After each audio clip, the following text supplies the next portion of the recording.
Қайырлы күн, қадірлі қонақтар.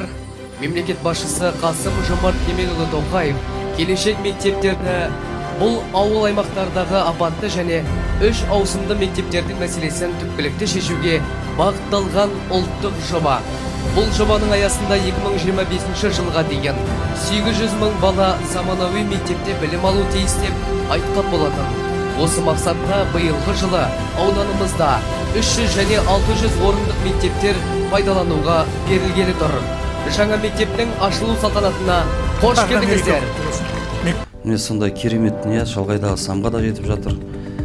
Білім ордасы құтты болсын.